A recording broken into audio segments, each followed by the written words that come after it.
नमस्कार दोस्तों, आज का टॉपिक बड़ा इंटरेस्टिंग है। 56 भोग। ये 56 भोग का गणित है क्या? ये 57 भोग क्यों नहीं है? ये 55 भोग क्यों नहीं है? क्या कभी आपने इस तरह से सोचा है? चलिए इस बात को समझने की कोशिश करते हैं। देखिए, ये हमारे जो वैदिक काल से बहुत सारे चीज़ें हैं जो हम सीखते आए हैं और वो पास ऑन होती चली गई हैं। अगर आप किसी भी डाइटिशियन या डॉक्टर के पास आप जाएंगे और उनसे बात करेंगे कि सर खाने के बीच कितना इंटरवल होना चाहिए या हमें खाना किस तरह खाना चाहिए, तो जो बहुत जनरल एडवाइस आती है वो ये है कि आपके खाने के बीच 3 से 4 घंटे का डिफरेंस या इंटरवल होना चाहिए। ठीक है, अब देखिए, ध्यान दीजिए, आपको जानकारी होगी कि कृष्ण जी ने ब्रजवासियों को इंद्र के प्रकोप से बचाने के लिए, बाढ़ से बचाने के लिए, बारिश से बचाने के लिए गोवर्धन पर्वत उठाया था। और गोवर्धन पर्वत जब उन्होंने उठाया तो वो पर्वत उन्होंने 7 दिन के लिए उठाया था। देखिए, कृष्ण जी भी बहुत बड़े योगी थे और वो भी उसी तरह भोजन करते होंगे, तो ब्रजवासियों ने उनको 7 दिन तक लगातार हर 3 घंटे बाद भोजन कराया। 7 दिन 8 पहर।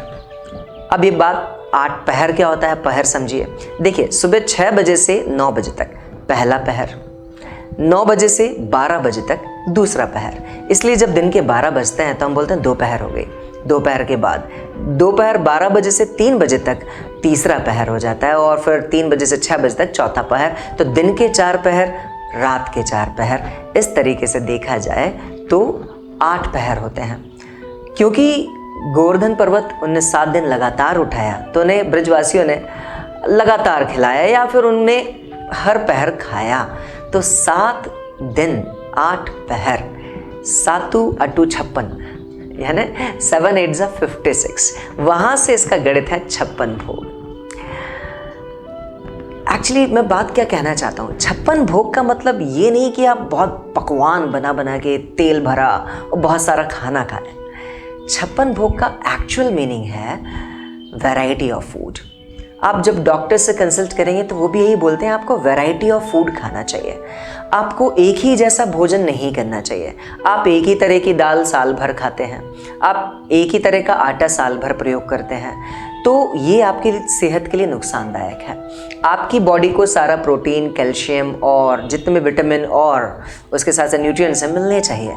उसके लिए ज़रूरी है कि आप हर 3 महीने में या 6 महीने में अपना तेल बदल लें, आटा बदल के खाएं, सब्जी आप बदल बदल के खाएं। और दोस्तों, ये तो अभी विंटर सीजन है, सर्दियों का मौसम है, यहाँ तो जितना खाओ उतना पचने को तैयार होता है। बस एक चीज़ ध्यान रखनी है, वैरायटी ऑफ फूड लीजिए, उसके साथ साथ कम से कम 3 घंटे के इंटरवल के साथ कुछ ना कुछ खाते रहिए, आप सेहतमंद रहेंगे।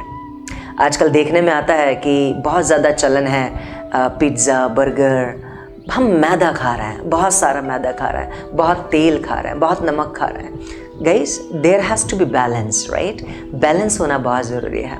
और अगर जैसे आप कार या बाइक चलाते हैं तो जिस तरह उसका जो पेट्रोल टैंक है वो उसमें आप घासलेट डाल के नहीं चला सकते, कैरोसिन डाल के नहीं चला सकते।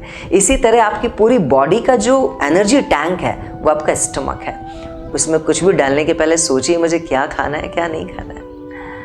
दोस्तों, 56 भोग का मतलब है वैरायटी ऑफ फूड। तो enjoy your winter, enjoy your food.